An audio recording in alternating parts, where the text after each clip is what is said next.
Morning. As you may be aware, Rabbi Smith is in New York and he asked me to stand in. Today we are on Lamed Zion, Ahmed Base. When we finished yesterday, we were really in the middle of a sugya. And so I had to go back and look over several pages that came before to make sense out of what was going on. And here's the background.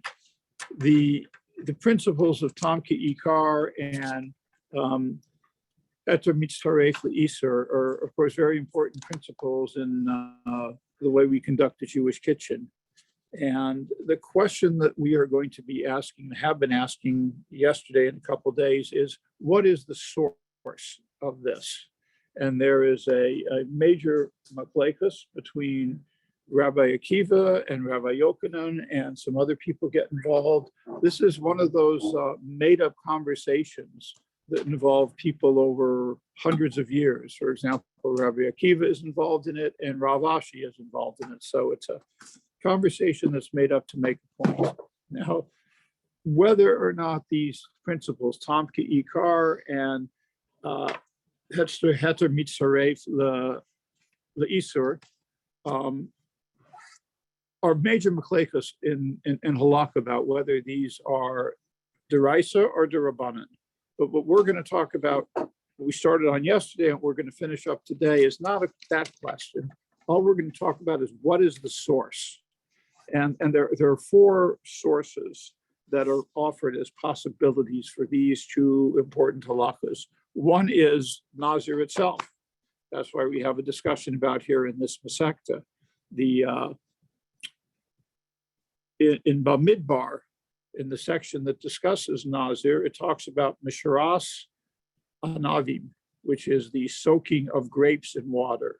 And it brings out that if someone soaks grapes in water and then withdraws the grapes and the water has a flavor, that is this of grapes, this is asur to an Nazir.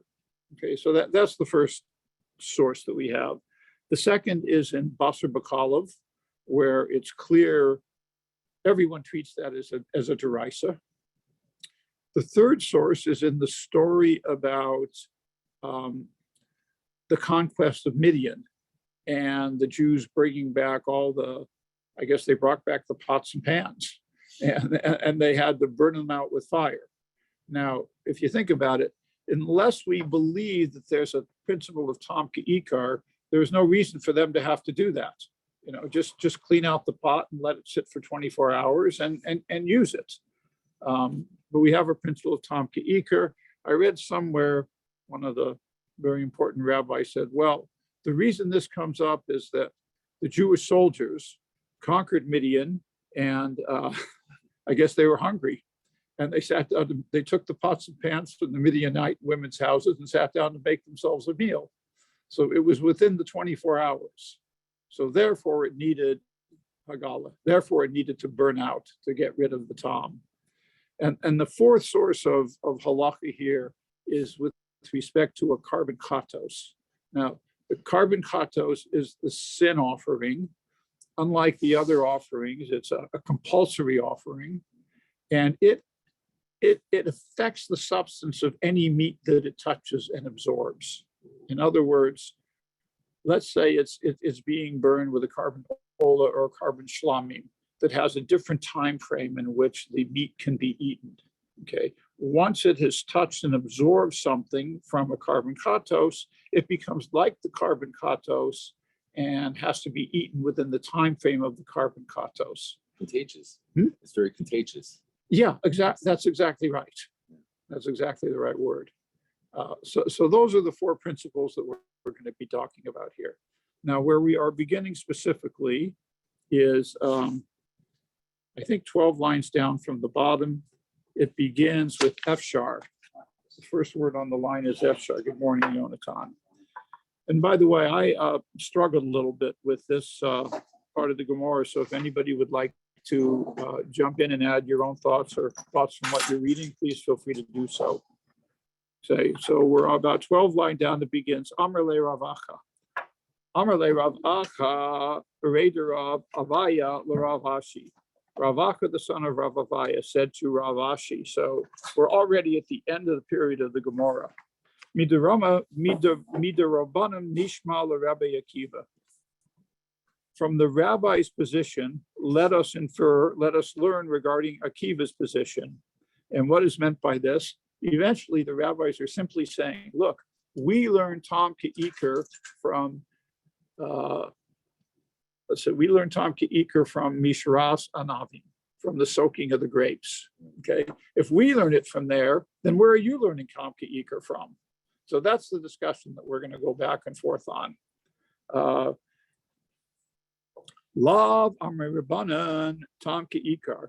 Okay, so the rabbis do not say that Tom Ke'ikar, this word is infused, is written with regard to a Nazir, which comes to make flavor equivalent to substance. That's the principle of Tom Ke'ikar. We treat taste as if it is the thing itself. Okay. Umikan atadan lakal isurin shabatorah. And from here you derive that the same applies to all the prohibitions in the Torah. One of the underlying currents here in this discussion is from what can we infer a law of general application?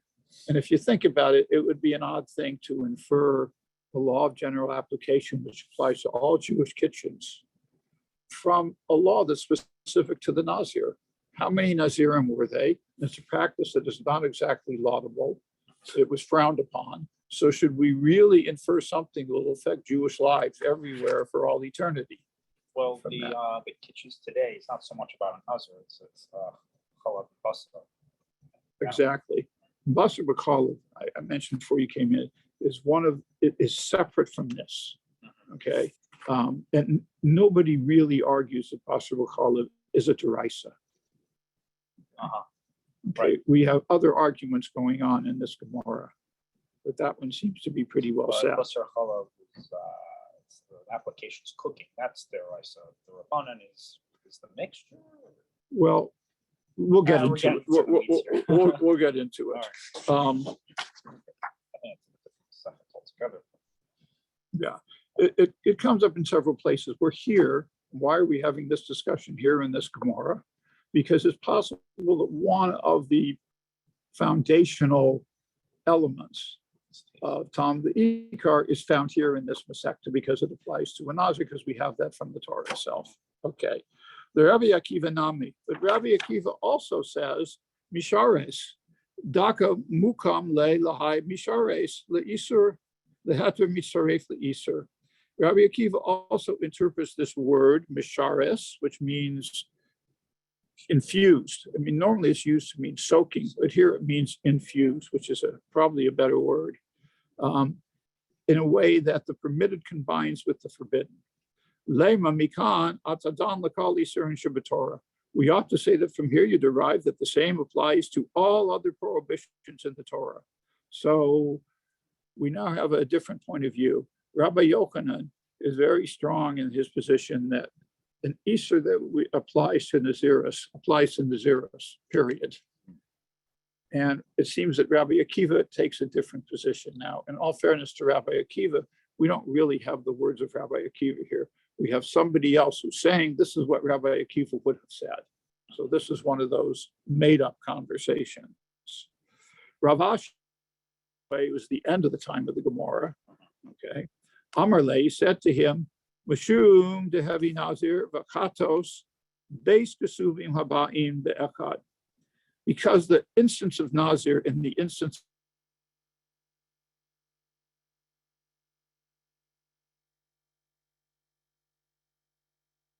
and the rule is that any two scriptural passages that come as one cannot teach about other context. Here's what this is to say.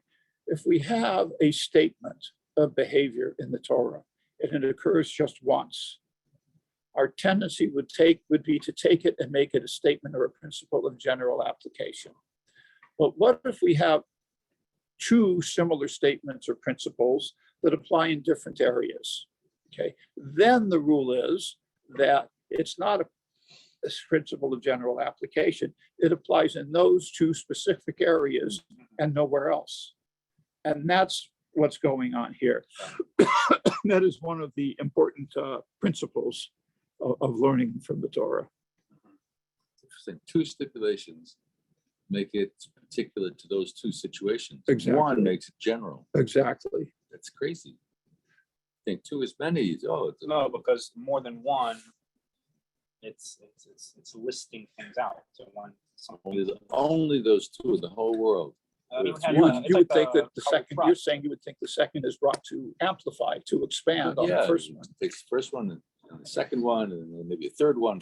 So it's general. But you're taking one little case and you're saying that applies to a million cases after that. It's just counterintuitive. This is one of the sentences that we say every morning, Rabbi Yishmael Omer, Right.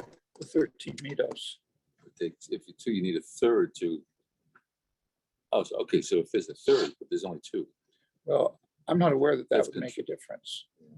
Because That's if there's a third, for example, then why do you need the second two? Just say it once and say it in a way that's apparent that it's a general application. That's the idea. That's how I understand it, Professor. And please, if anybody has a better comment, please jump in. When you explained it, it reminded me of the ways of learning that kind of like when we have more statements is like more like narrow. Yeah. And like expansion. Yeah, that's exactly what the Gemara is saying. But then I think we learned a couple of days ago that if there's let's say a third circumstance that's similar to the other two, has to check off both other circumstances for it to be considered valid, right? That's like color product, and it's like that's what color. Those lines, I think it was yesterday, the day before, we had a statement that a principle that someone suggested was not be accepted because it was a chiddush. Do you recall that? Something wouldn't be accepted because it was a chiddush. And what a chiddush means in context of the Gemara, when it's used that way, is that there is a general principle and a specific exception. And we don't learn anything from that specific exception other than that exception. It goes along with this kind of reasoning. Okay. Nazir hadam minan. The instance of Nazir is that which we have cited above, namely that the word infused indicates the combination principle. Chatas mahi. And what is the instance of chatas? What is this about a chatas? The Tanya, because we have a brisa. Kol asher yiga b'basara yakdish. The Torah says concerning chatas offering, whatever touches its meat shall be holy. Yokol afilu shelo bala. It would be possible to think this applies even if it did not absorb. Therefore, Talmud lomar bibasaro. It doesn't just say it touches, it's babasaro, it's in the meat itself. But let me explain the principle of the kashrus here. Let's say somebody is cooking in a milk pot and a flesh pot on the same stove. Not advisable, but we're doing it. Not the worst thing in the world. And those pots touch. Whoa. While they're both cooking. Whoa. And there's no mixture between them. Basically, nothing has happened. And the reason nothing has happened is you need something to a transmitting agent. It's just two hot surfaces against each other. Now, if you had grease on one side of one of the pots, that's a different story. For the katos to be contagious, as you said, to another piece of meat, there's a going both ways. Fat that is inside of the outside of the meat gets absorbed very easily and spreads throughout the other meat. Now, there's certain halakkas about how much of it you can cut away and still use it, but the idea is once it's touched, you have a spread of the contagion from one meat to the other. I'm sure you've been learning this in your Eventually, I will. in your program. Okay, so that's what it's saying here with respect to, say, a carbon ola or a carbon shlamim. It has to actually touch the carbon katos for this to be AR. It's also interesting because when two things touch, it's also what's the term, like induction, like it is a transfer, right? There can be, but there needs to be an agent. Uh-huh. When you say agent, does that mean like the food itself? That's touching? No, let's say you have some grease on the outside of one of the pots. Now you've got a problem. I consider grease to be like food. Okay, that's fair enough. That's a conductor. That's a conductor, You have these yeah. two things, and if they touch, it won't work unless there's some fat or some liquid that makes them contagious. Right. So let's say, for example, you have a piece of meat and it ends up in your refrigerator next to a piece of cheese. No problem. Why? It's just unless they melt or something. Unless, well, we're in the, let's say they've been in the refrigerator a long time. Are And they now they wrapped in end up, anything, or they just no, let's say for this purpose of the example that they're not wrapped. cheese, piece of meat and a piece of cheese in the refrigerator. And they touch. And they touch. They haven't infected each other. No, they're not. So what do? Uh, You take a knife and you slice off the thin layer of the meat where it touched the cheese, and now you're good to go. And you take a milk knife and you slice off the thin layer of the cheese, and now you're good to go, because they haven't interacted in a way that spreads. So oftentimes, like if you put like I spoke to a level, I was like, oh, I put salami on a milk plate. Do I have to throw my plate away? And he, he's cleaning. He's like, no, it's not hot. This. Yeah. You shouldn't in the first place. You shouldn't do but it in the yeah, first place. That's one of the abilities of a Rav, to make a decision and pay.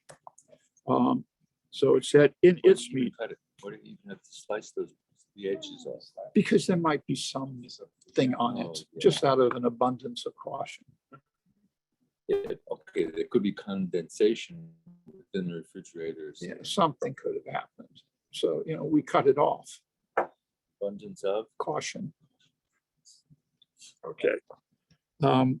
So therefore, as we were saying, the Torah states in its meat, until it is absorbed in its meat.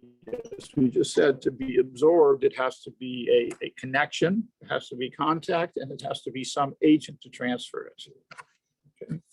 Yigdash lios kamoha. And if there is this transmission, then what shall be holy? The meat that is not the carbon katos. The carbon katos is considered holier on a higher level than the other carbonos. So, to use your word, it's contagious, but in a good way. It makes this other meat more holy, but now it has to follow the rules of the carbon katos. Okay. That is, if the katos is disqualified, then the meat that is absorbed from the katos becomes disqualified. And this is going the other way. How does the carbon katos become disqualified? Maybe it wasn't eaten on a timely basis. It has a certain amount of time in which it has to be eaten after it's slaughtered and the blood is sprinkled. And let's say you have a piece of carbon katos touched a shalami, and there is a transmission. Right. And the time for the carbon katos to eat is expired. We say that the carbon shalami absorbed from it, now it's subject to the same rule as the carbon katos. This is obviously after they shut the animal. Yeah. I thought when you consecrate a carbon, you do it to a living animal. I didn't know you do it. You do, but there are various steps along the way. And what we're talking about is a carbon katos that's ready to be eaten, Okay. and it has contaminated another piece of meat. That meat Right. is subject to the rules of carbon katos. Okay, so this is another instance in which one substance affects the halachas of another substance, just like tam ikar and heter mitzaref leisur. They're all examples of the same thing. How much time is that? Who is that gets to eat it? Chatas. The chatos, Kohanim. the kohanim. Someone get to eat it. What's the time limit for these guys? I think it's a day. Yeah. And I think the other karbanos are a longer period. So that's the expiration date. Exactly. There's an expiration date. Okay. She'in pasula hi yipasel. So if it, the carbon katos, becomes disqualified, the meat that it, use your word, we'll use it, because contaminated becomes disqualified. Kashera to ekal kakamar shaba. And if the katos is still qualified, then his other is eaten in accordance with the rules of the katos. So with all this, the Rabbanan, and the Rabbanim ask, why do they reject the basic combination of principle? They should learn it from katos, as Rabbi Akiva does. And now the Gemara answers, Sricha. Now we're going to have one of those passages in the Gemara where it says, if it had only said A, I wouldn't have known B. If it had only said B, I wouldn't have known A. That's what's coming here to describe why we need more than one explanation.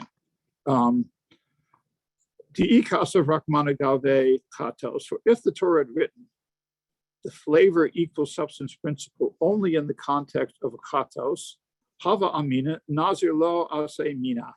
I might have said that the application of this rule to a Nazir cannot be derived from it. B'shum de Nazir mikdashim lo yaflinin, because the laws of Nazir cannot be derived from the laws of sacred things, such as a katos. Okay, this is another basic principle. We do not learn the laws of treating something that is not holy from something that is holy. In general, we do not learn how to treat things from a high level carbon. Okay.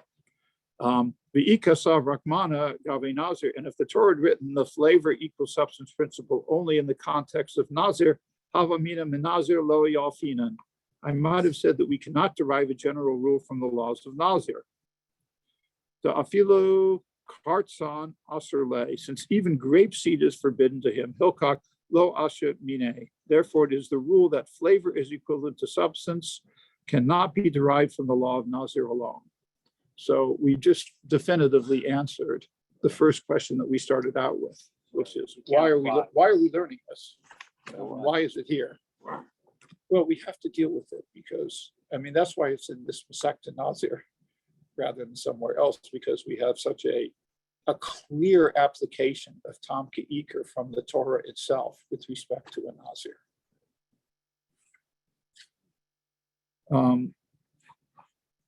Now the Gemara goes on to explain Rabbi Akiva's counter argument.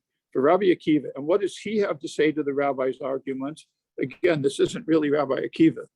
It's people saying this is what Rabbi Akiva would have said.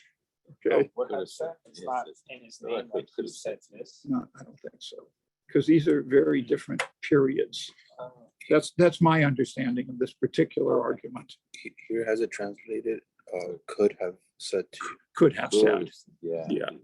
It's in other words, it's consistent with people viewed his position to be. Amar Lamai Tzariche, he would say to you, for what purpose are these two verses necessary? Bishloma ikasav Rahmana chatas. Granted that the Torah had written the combination principle only in the context of chatas, lo gamer nazir mine. This applies to the context of nazir, could not have been derived from there. Tukula mikadshin lo garminan, since the laws of non-sacred things cannot be derived from the laws of sacred things. Oh, good. That's right. Okay. Ella Miksov Rahmana ben Nazir, but let the merciful one, in other words, let God say, right in the Torah, the combination principle only in the context of Nazir. Combination principle, by the way, what we're referring to is both Tam Ke'ikar and also Heter Bistaref the Iser. Okay. And okay, what do we mean specifically by that? I'm sorry, I should have explained this early on. These two principles that we're talking about, Tam Ke'ikar and Heter Bistaref the Iser, come together because they're really completely different concepts. And you could have one without the other being involved. What's an example? Well, it's the example we gave of there's no Easter at all. That is simply a case of Tom. Taste. Now, but let's say somebody has half of the measure of what's not permitted in Isur, and he goes and he puts on the plate half of the measure of what's permitted from something that's heter. He now eats them together, bastakos, at one time. That is an example of combining Easter and heter, but there's no tom in either of them that would affect. The tom is when it gets into his mouth. We're going to learn a great deal about this, Yonatan. Okay. The Rabbanan and the rabbis, how would they respond? Amrlach, they would say to you that even if the law concerning chatos could be learned from Nazir, as you, Rabbi Akiva, claim, there would still be no redundancies. Chatos leheter mitzaref leisur. The verse stated in the context of chatos would then come to teach that the permitted combines with the forbidden. V'kulan mekadshin lo gamrinan. But this combination principle, I'm sorry, I'm rereading, would not be, since we cannot derive the law for non-sacred things from the law stated in regard to sacred things. Umasharta, and the word infuse, stated in regard to Nazir, litain tam be'ikar, would come to make flavor equivalent to substance. Ikan atadan lakal isur in Shabbat Torah, and from here you would derive that the same applies to all other prohibitions in the Torah. Rabbi Akiva, and what would his response be?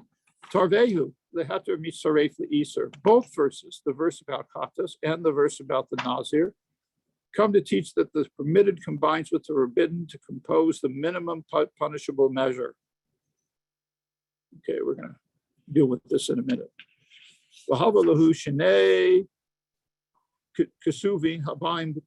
And since one context could be derived from the other, these occurrences are the two scriptural passages that come as one. We talked about different scriptural passages in specific situations.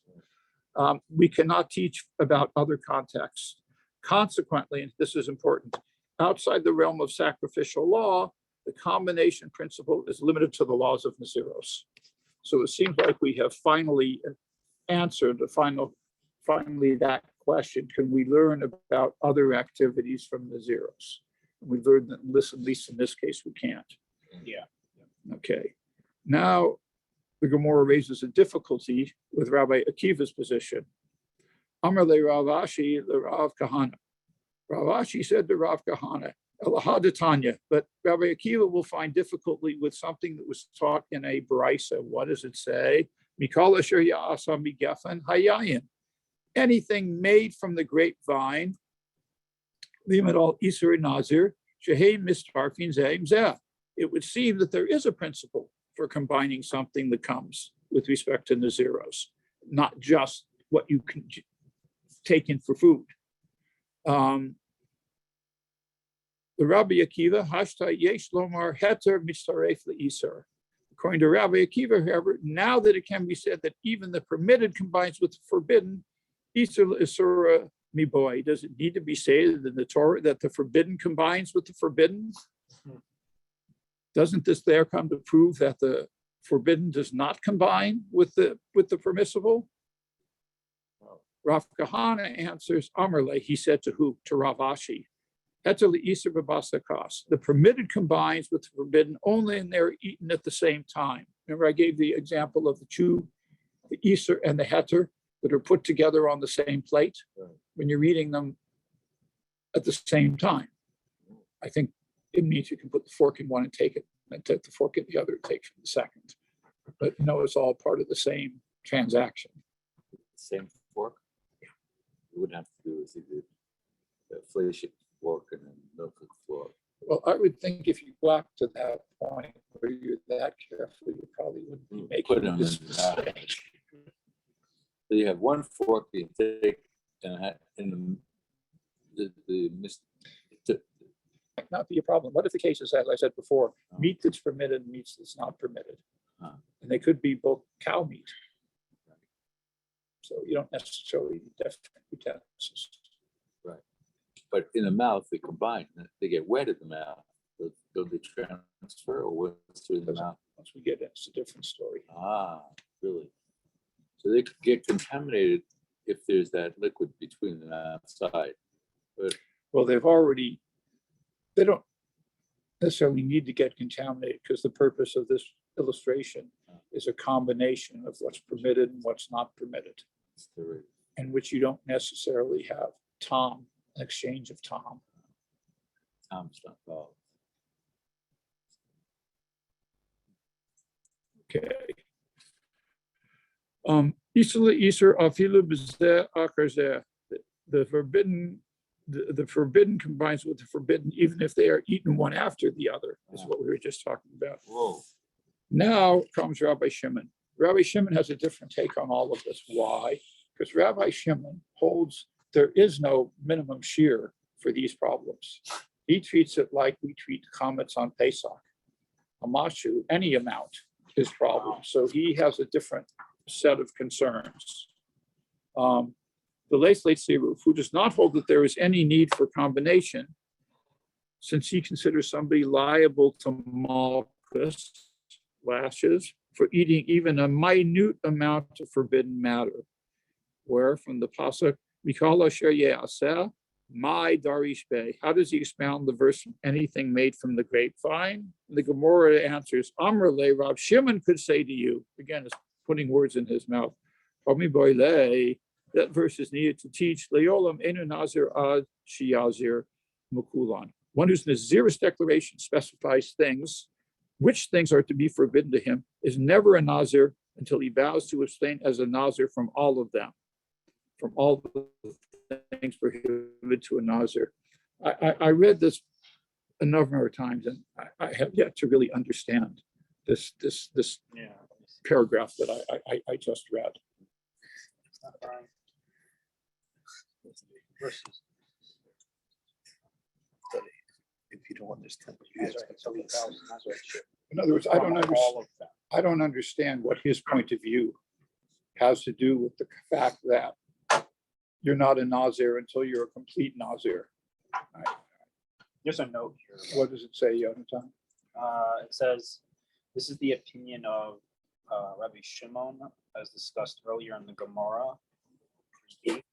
Whereas the rabbis maintain there that he is a full-fledged Nazirite, even if his vow included only one prohibition of Nazirite. I just don't understand what that logically how that logically connects to the Right. issue of whether you need a shear or if it's a mashahu. That's I think it was like he was opinion, like if you took part of the Nazirship, you were taking on like everything. Maybe Oh, yeah. then he turns it around here, where like if you do a little bit of the prohibitions, they could do the whole prohibition. All right.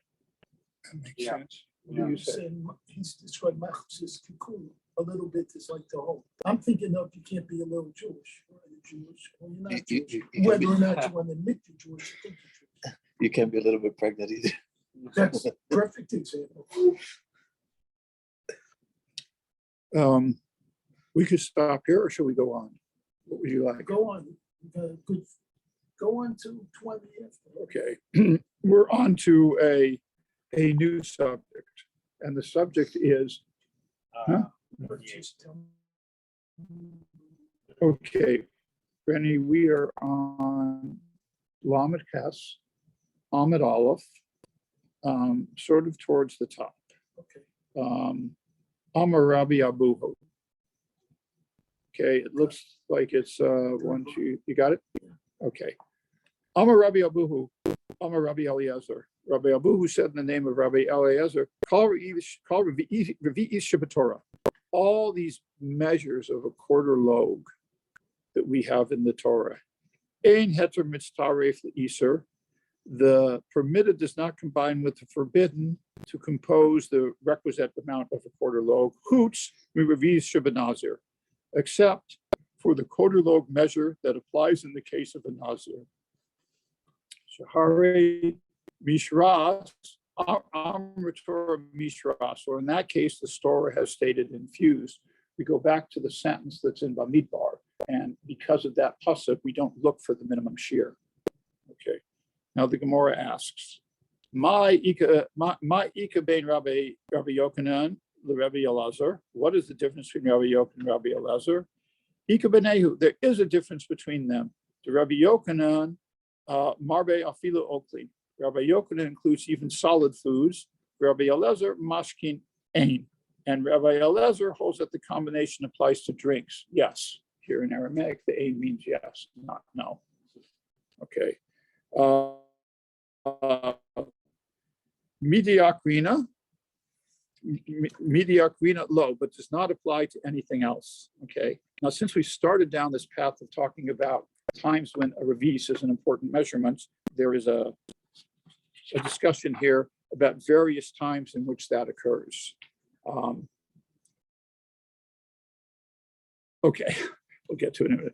Amar Rabbi Elazar, Eser Revi'is Hain. There are 10 cases in which the revis is critical. The Nakit Rav Kahana Biadeha, and Rav Kahana organized them as follows. Kamesh Sumkata, the Kamesh Kivurata. 5 being red and 5 being white. The Pirush that I listened to said that it was as if he was holding out his hands and said, I'm going to count the red on this hand and I'm going to count the white on this hand. And that's why the phrase Yadeha. 5 red and 5 white. Kamesubkata, the 5 reds are remembered using the following mnemonic. The Nazir Osa Pesach, Shahoru B'mikdash Umeso, meaning a Nazir and a person making Pesach ruled when the temple had died.